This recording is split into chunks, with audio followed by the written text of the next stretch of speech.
কন্দলত মহাপ্ৰিয়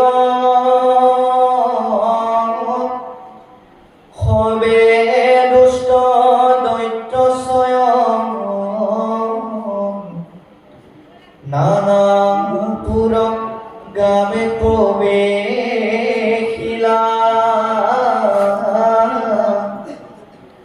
শুনিও গতি কৰিলা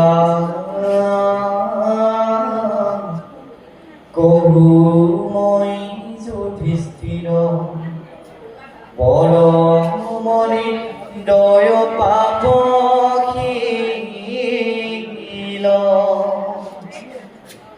পুৰনাম বুলি যাক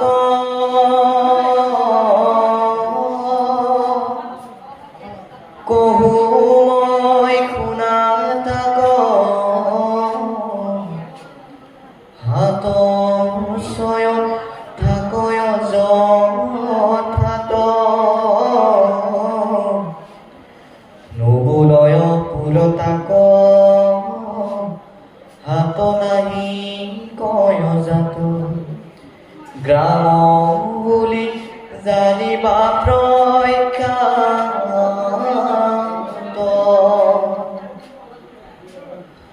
ব্ৰজ বুলি যিটো থান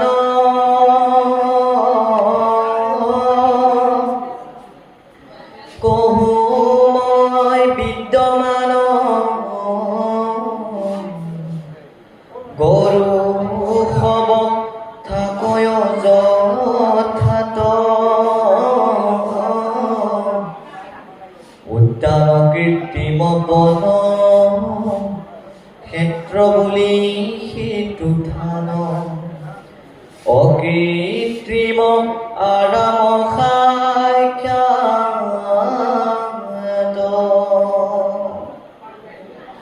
এৰা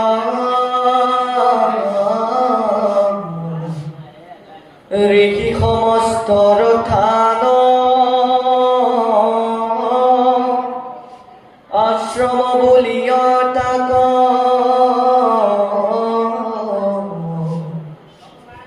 আগৰ বুলিয় ৰত্ন থান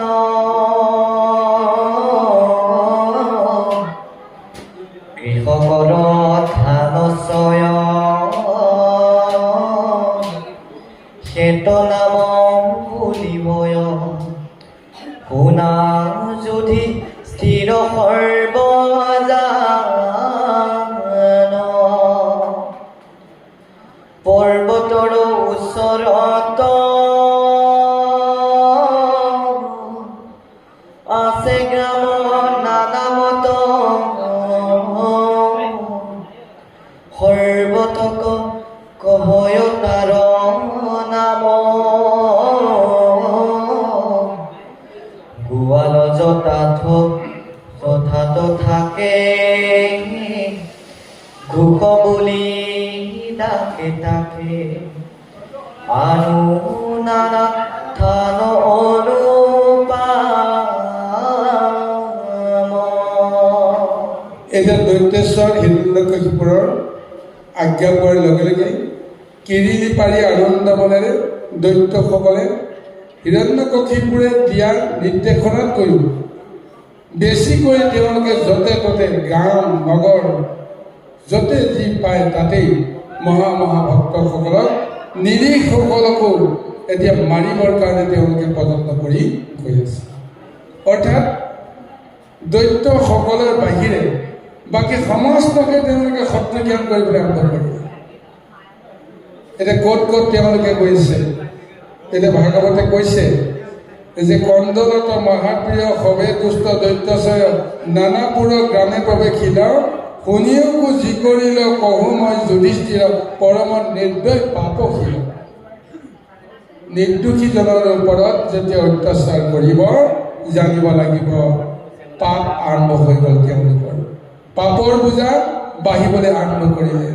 এতিয়া ক'ত তেওঁলোকে কৈছে, যি ঠাইক আমি পুৰ বুলি কওঁ, যি ঠাইক আমি গাঁও বুলি কওঁ, এই দুইটা ঠাই একেবাৰে সাধাৰণজনে নিবাস কৰে, নিৰ্দোষীসকলে সহজ সৰলসকলে নিৰ্বাহ কৰে।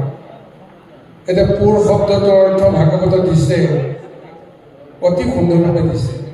যি ঠাইত সাধাৰণ মনুষ্যই সুখেৰে জীৱন যাপন কৰিবলৈ যায়, য'ত নেকি হাট বজাৰ বিভিন্ন সামগ্ৰী কিনা বেচা হয়, আদান প্ৰদান হয়, অৰ্থাৎ যি বিচাৰে তাকে পাই আনন্দ মনেৰে নিবাস কৰি থকা ঠাইখনকে কোৱা হৈছে পুৰ।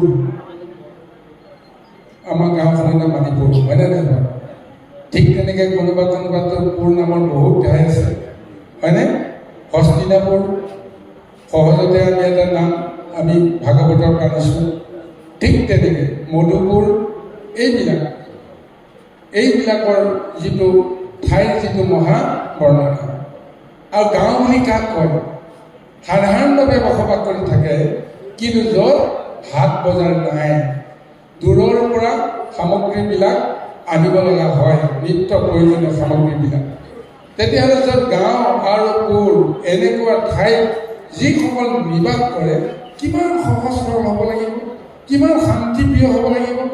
সেই শান্তিপ্ৰিয় সহজ সৰল লোকসকলকো আজি হিৰণ্যকশিপুৰ বা দৈত্যসকলে এতিয়া শত্ৰু বুলি জ্ঞান কৰি লক্ষ্য কৰি লৈছে আৰু তাত মহা উৎপাত আৰম্ভ কৰিছে। আৰু ভগৱানে এইটো ৰাস্তালৈকে পঠিয়াইছে, যোৱাচোন যোৱা, সময়ত মই যি কৰিব লাগে তাকে কৰিম। এনেদৰে এটা সমস্ত জগতত অত্যাচাৰ আৰম্ভ হৈ আছে। আৰু অন্তৰ্জনে প্ৰভু ভগৱন্তে হিৰণ্যকশিপুৰৰ হৃদয়তে থাকি, তেওঁৰ দেহৰ মাজতে থাকি তেওঁ কেৱল সমস্ত লীলা তেওঁ চাই তেওঁ আনন্দ কৰি আছে। কাৰণ তেওঁ ভবামতেই সমস্ত কৰ্ম হয়। হিৰণ্যকশিপুৰক কৈছে, তুমি এইটো ৰাস্তাৰে এনেকৈ গৈ থাকা, মই তোমাৰ লগে লগে গৈ আছোঁ। সেইমতেই এতিয়া ভগৱন্তে লীলাসমূহ আগুৱাই লৈ গৈ আছে। কৃষ্ণ ৰাজা থাকে জিথানত,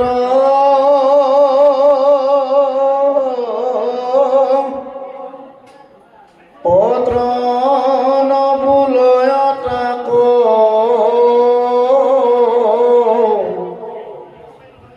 এতে কথা নত দৈত্ৰ গণে, মহাকুদ্ধে খেদি গয়া, হাতে অগ্নি জোৰা লইয়া, লগাইলে কজুইৰ ৰংগ মনে,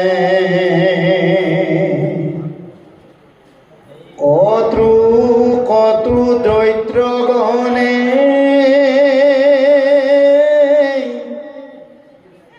গৃহখানে ৰংগ মনে, সৰ্বশ্ৰক যত পাৱে মানে,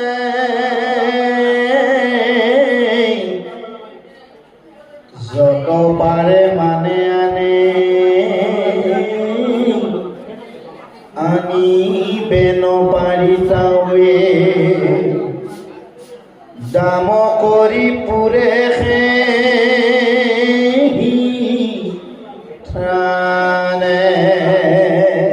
এতিয়া পুনৰ ঠাই মহিমাৰ কথা কৈ আছে। এতিয়া ক'ত ক'ত তেওঁলোকে গৈ অত্যাচাৰ কৰিছে। প্ৰথমতে গ্ৰাম আৰু পুৰ, তাৰপিছত আৰু ক'লৈকে গৈছে, এতিয়া ব্ৰজধাম বুলি কৈছে। এতিয়া কাক ব্ৰজ বুলি কৈছে? যে ব্ৰজ বুলি যিটো থান অঘুময় বিদ্যমান, গৰু হ'ব ঠাকয় যথা। অৰ্থাৎ আমাক পশু জাতিৰ ভিতৰত আমাৰ আটাইতকৈ উপকাৰী জীৱটোৱে হৈছে গৰু বা ধেনু। যিসকলে গৰু গাই পোহে সেইখন গাঁৱবিলাক ব্ৰজৰ বুলি কোৱা আছে, ব্ৰজধাম। এতিয়া আমাৰ কৃষ্ণই যিখন ঠাইত আছিল সেই ঠাইখনৰ নাম কি হৈছে? ব্ৰজ। তাৰ মূল কাৰণটো এইটোৱেই যে গৰু গাইবিলাক পোহপালন কৰে। য'ত গৰু গাই প্ৰতিপালন কৰা হয় সেই ঠাইখনকে কৈছে ব্ৰজ। গতিকে কিমান এক শুদ্ধ ঠাই হ'ব সেই ব্ৰজভূমি। আজি বৃন্দাবনত সেই ব্যৱস্থাটোকে আমাক দেখুৱাইছে। ইয়াৰ পিছত কৈছে যে ক্ষেত্ৰ বুলি যাক কয়, কোনখন ক্ষেত্ৰ বুলি কয়? য'ত নেকি কৃত্ৰিম উদ্যান আছে, উদ্যান বনাই দিয়া হৈছে। য'ত উদ্যান নাই তাত উদ্যান বনোৱা হৈছে। ফুলনি বাগিচা এখন বনাব লাগে, সেইকাৰণে আমি এখন জেগা ঠিক কৰি নানা ধৰণৰ ফুল আমি লগাইছোঁ। এইখনক কোৱা হৈছে উদ্যান। নিজে নিজে গঢ়ি উঠাটো বেলেগ, তাৰ নাম আছে।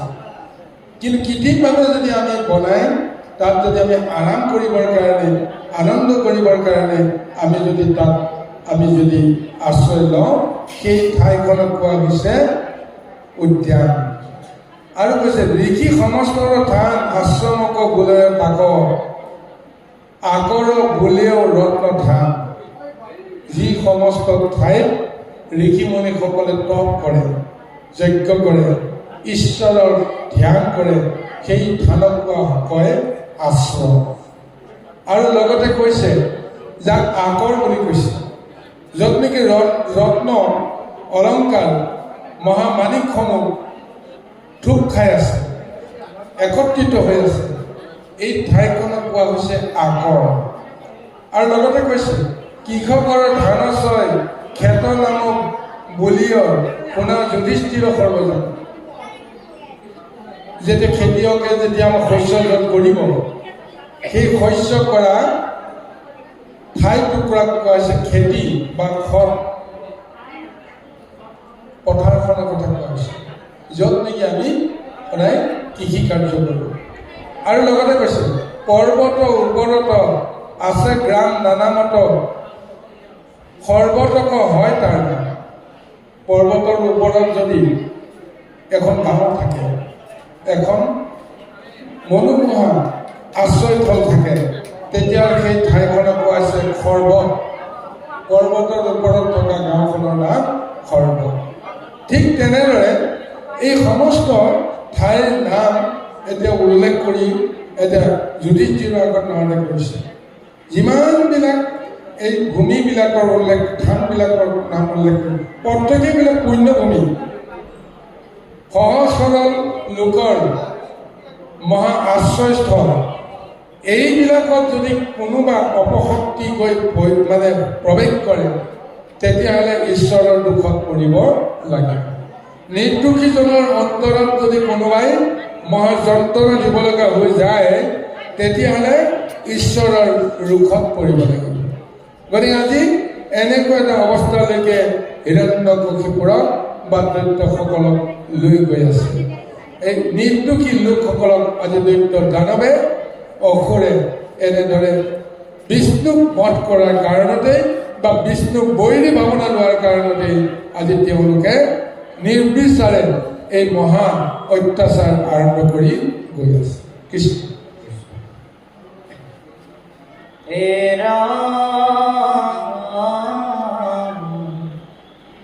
যত আলি পুকুৰী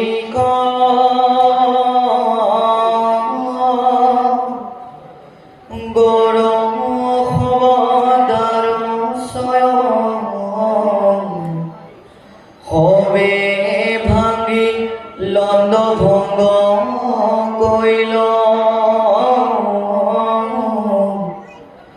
ভুৱা নাৰী কলশয়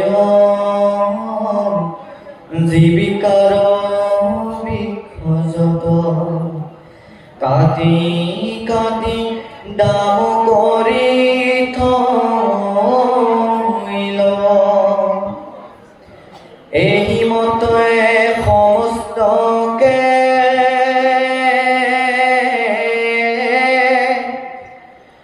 দুখ দিল নানামতে দৈতেন্দুৰ অনুচৰ গণে দেৱে যজ্ঞ ভাগস্বয় খাইবে হবে নপাৰয় স্বৰ্গ গৈৰিল তেতিক্ষণে।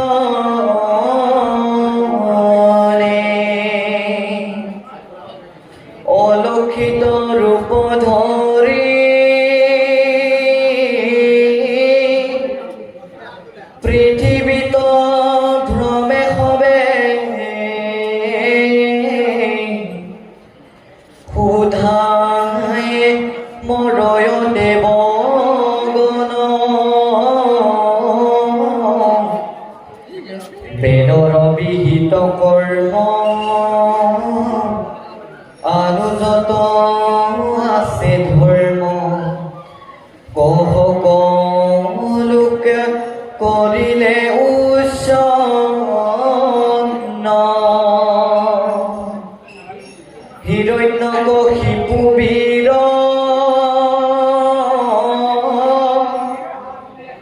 ভাতৃ মৰি আছে পৰি পৰম দুখিত হৈয়া মন কাষ্টচয় বহুতৰ অনাইলে গম্ভীৰ বৰ কৰিলে তাহানদ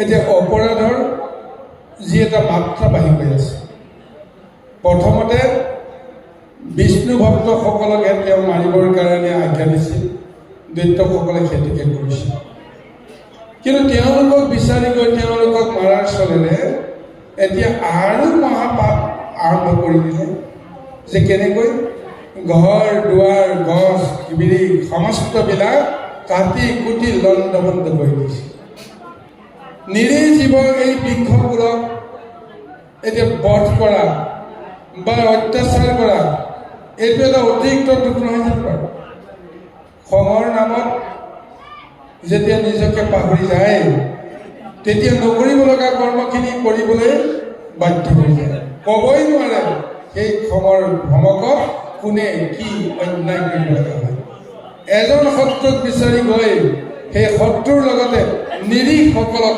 আজি কিমান অত্যাচাৰ কৰিব লগা হৈ আছে গতিকে আমি জীৱ হত্যা মহাপাপ বুলি কওঁ কিন্তু যদি আমি বিলিংকুলক যদি বিনা কাৰণত যদি ধ্বংস কৰোঁ সেয়া জানো পাপ হ'ব নোৱাৰে জানো চিন্তা কৰি চাবচোন বাৰু আমি যদি কিবা এটা কৰ্ম কৰোঁ সেই কৰ্মটোৰ জৰিয়তে কাৰোবাৰ কিবা নহয় কিবা প্ৰকাৰ উপকাৰ হ'ব লাগে কিন্তু আজি এই বৃক্ষকুলক পশুকুলক বধ কৰি যে কাৰ উপকাৰ হ'ব কাৰোতো উপকাৰ নহয় হ'লে সেই অপকাৰে হ'ব আজি এনেকুৱাই কৰ্ম আজি দৈত্যসকলৰ জৰিয়তে আগবাঢ়ি গৈ আছে ভগৱানে কৈছে বাছ বিচাৰ নকৰাকৈ মোৰ বিৰুদ্ধে শত্ৰু জ্ঞান কৰা আৰু পাৰমাৰ্থিক এই ব্যৱস্থাটোত এইটোকে আমাক দেখুৱাইছে গোটেই সৃষ্টিখনটোতো ভগৱন্তৰ সৃষ্টি নহয় জানো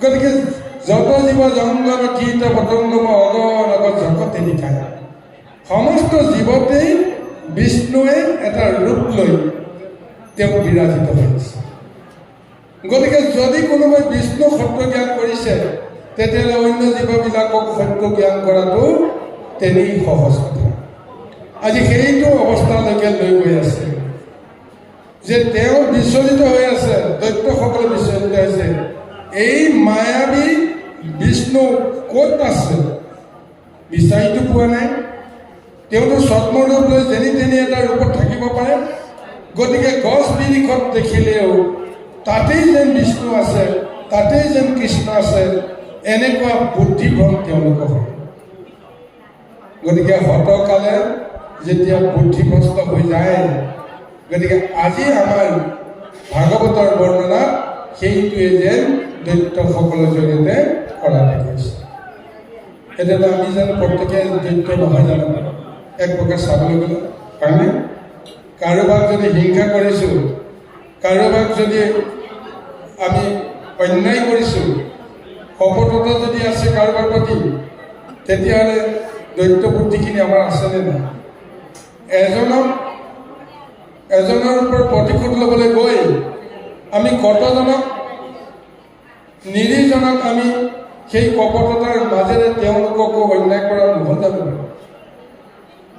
ধৰি লওক এজন মানুহ মোৰ শিৰবৈৰী মোক বহুত অনিষ্ট কৰিছে। মই ভাবিলোঁ যে মোৰ শিৰবৈৰীজনক মই নিক্ষেপ কৰি দিম, যেনেকেই নহওক মই মাৰি পেলাম। মই মাৰি পেলালোঁ, মোৰ প্ৰতিশোধ পূৰণ হ'ল। কিন্তু তেওঁ মৰাৰ লগে লগে তেওঁৰ লগত যিসকল নিৰীহ জীৱ জড়িত হৈ আছিল, তেওঁৰ লগতে যেন বাকী সকলেও সেই যন্ত্ৰণাত ভোগ কৰা নাই জানো? তেওঁৰ লগতে বাকী সকলোকো মাৰি পেলোৱা নাই জানো? তেতিয়াহ'লে দুখটো এজনক প্ৰতিশোধ লোৱাৰ কল্পে সেইটোতো অন্যায় হৈছেই, কিন্তু তাৰ লগতে এই নিৰীহসকলক যিহেতু কোনো কাৰণতে তেওঁ আমাক শত্ৰু জ্ঞান কৰে, সেই সকলকো আচলতে তেওঁৰ জৰিয়তে আমিও শত্ৰু জ্ঞান কৰা নহ'লে বাৰু? গতিকে দ্ৰৌপদীয়ে চিন্তা কৰিছিল এদিন যে মোক যদি দুখ কৰিছে, মোৰ 5জন পুত্ৰক অন্যায়ভাৱে নিষ্ঠুৰভাৱে অস্বস্থমাই বধ কৰিলে। গতিকে পুত্ৰবলীজনক বধ কৰাটো নীতিগতভাৱে কেতিয়াও দুখ হ'ব নোৱাৰে। কিন্তু দ্ৰৌপদীৰ সন্মুখত যেতিয়া গাহৰিৰ নিচিনা পশুৰ নিচিনা বান্ধি কুন্দি অৰ্জুনে অস্বস্থমাক আনি পেলাই দিলে, লগে লগে দ্ৰৌপদীৰ মনত কি ভাৱনা আহি গ'ল যে এইজনক যদি মই মৃত্যুদণ্ড দিব লাগে বুলি কওঁ, এই মুহূৰ্ততে তেওঁ মৃত্যুদণ্ড হ'ব। কিন্তু তেওঁ মৃত্যুদণ্ড দিয়াৰ পিছত কি হ'ব জগতত? লগে লগে তেওঁৰ মাতৃৰ কথা মনত পৰিল, এগৰাকী নাৰীৰ কথা মনত পৰিল, যিগৰাকী গুৰু পত্নীয়ে অস্বস্থমাৰ মাতৃয়ে এইখন সংসাৰত কেৱল তেওঁৰ পুত্ৰৰ মুখ চাই জীয়াই থকাৰ এটা সপোন দেখি আছে। তেওঁৰ স্বামী গুচি গ'ল, এতিয়া এইখন সংসাৰত একমাত্ৰ পুত্ৰটোৰ অবিহনে তেওঁৰ কোনো নাই।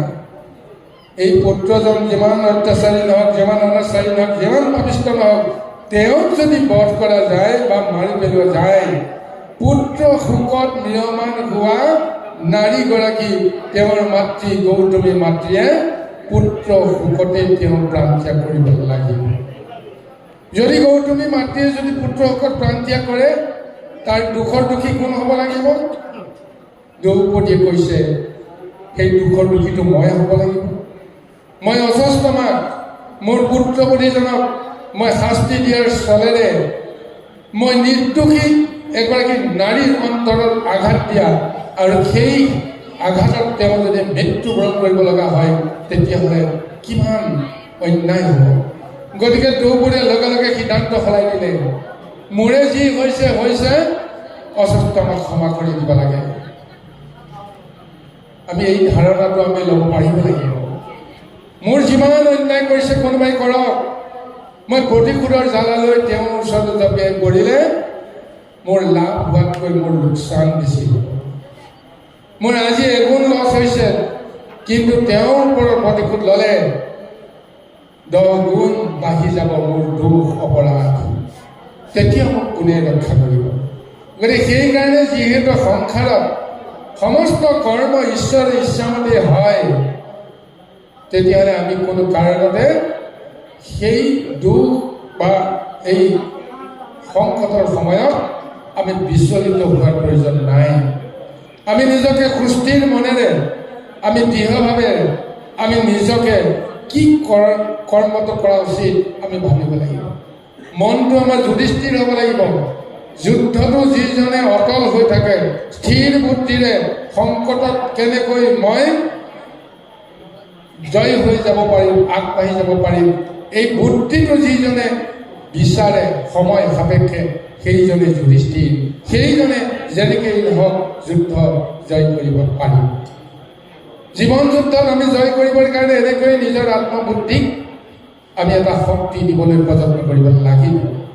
গতিকে যদি আমাৰ মনত দুখ হৈছে, কষ্ট হৈছে, কোনোবাই যদি আমাক পীড়া দিছে, তেতিয়াহ'লে জানিব লাগিব কিবা নহয় কিবা এটা হয়তো মোৰো দুখ আছে। গতিকে এইকাৰণে আমি সৰ্বশেষত আমি পৰম প্ৰভু ভগৱন্তৰ চৰণতে সমস্তখিনি অৰ্পণ যদি কৰি দিওঁ, হে প্ৰভু তুমি কি কৰা মোক তুমি ৰক্ষা কৰা। মোক ৰক্ষা কৰিব ভগৱন্তে। যদি সঁচাকৈ ভগৱন্তে যদি মোৰ ওপৰত যদি সদায় হয়, তেতিয়াহ'লে হাজাৰ শত্ৰুতাই মোক একো অনিষ্ট কৰিব নোৱাৰে। তাৰ মাজতেই প্ৰভু ভগৱন্তে আমাক ৰক্ষা কৰিব। সেইকাৰণে সংকটৰ সময়ত সদায় ঈশ্বৰৰ নাম ল'ব লাগে, ঈশ্বৰৰ সহায় ল'ব লাগে। হে প্ৰভু, এইখন সংসাৰত মোৰ লগত আৰু কোনো নাই, মোক সহায় কৰোঁতা কোনো নাই তোমাৰ বাহিৰে, তুমি মোক কৃপা কৰা। এই বুলি যদি অন্তৰাত্মাত থকা ভগৱন্তজনক যদি আমি স্মৰণ কৰোঁ, তেওঁৰ নাম লওঁ, কেনেকৈ সেই সংকটৰ পৰা আমি ৰক্ষা কৰিম আমি ক'ব নোৱাৰিম। ৰহস্যময় এটা পৰিঘটনাৰে আমাক সেই সংকটৰ পৰা যেনেকৈ নহয় আমি উদ্ধাৰ কৰোঁ। চিন্তা কৰি চাওক, এখন গাড়ী এক্সিডেণ্ট হৈ গৈছে, সমস্ত লোক এতিয়া মৰি যাব লগা এটা অৱস্থা হৈছে, মৰি গৈছে। তাৰ মাজতো অক্ষত অৱস্থাত কোনোবাজন বাচি আছে। কোনে বচালা? কিয় বচালা? সেই সংকটৰ সময়ত তেওঁৰ চিত আৰু চেতনাই ভাৱনাই যদি শুদ্ধভাৱে তেওঁ যদি ঈশ্বৰৰ নাম ল'ব পাৰিছে, তেতিয়াহ'লে ঈশ্বৰে তেওঁ যেনেকেই নহওক কিবা নহয় কিবা এটা সুৰুঙেৰে তেওঁ ৰক্ষা কৰিছে। এই বাস্তৱ অভিজ্ঞতা সাংসাৰিক কৰ্মত আমাৰ এইবিলাক হৈ আছে। ইয়াৰ পৰা আমি শিকিব লাগিব, বুজিব লাগিব। আজি দৈত্য বুদ্ধি থকাৰ কাৰণে আমি সেইখিনি ভাবিব নোৱাৰোঁ। কেৱল প্ৰতিশোধ, কেৱল প্ৰতিশোধ। আৰু দৈত্যসকলে প্ৰতিশোধৰ জ্বালাত আগুৱাই গৈ গৈ সাধু সন্ত নিৰি প্ৰাণীক অত্যাচাৰ কৰাৰ উপৰিও বৃক্ষগণকো এতিয়া গছ গছনিকো কাটি লণ্ড ভণ্ড কৰাত যি মহা দুখ হৈছে, মহা অপৰাধ হৈছে, মহা পাপ হৈছে, তাৰ হিচাপ ভগৱন্তে ৰাখি আছে। আহক আমি পৰৱৰ্তী প্ৰবচনলৈ কৃষ্ণ। তাৰ যত পেট কাৰ্য কৰি আয়সুৰ ৰাজ সবাৰো শোক কচান্দ্ৰ কৰি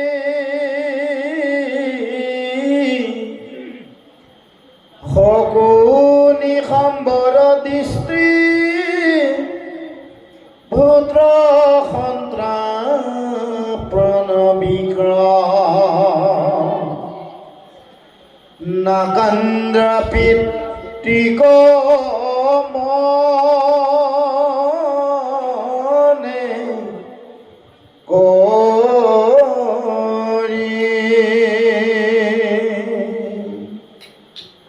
কাল নাভ মহানাভ হৰিশ্মশ্ৰু উচ্চকচ শুন মোৰ দায়াৰ ভাতৃজ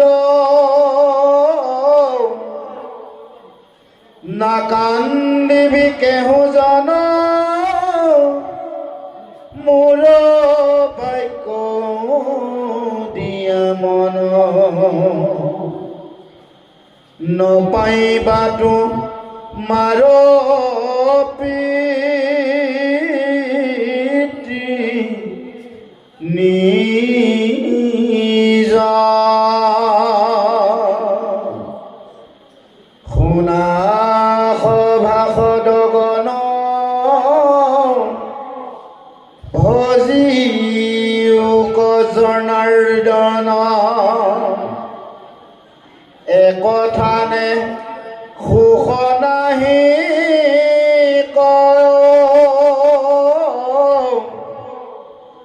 দেখিওক দেৱলোক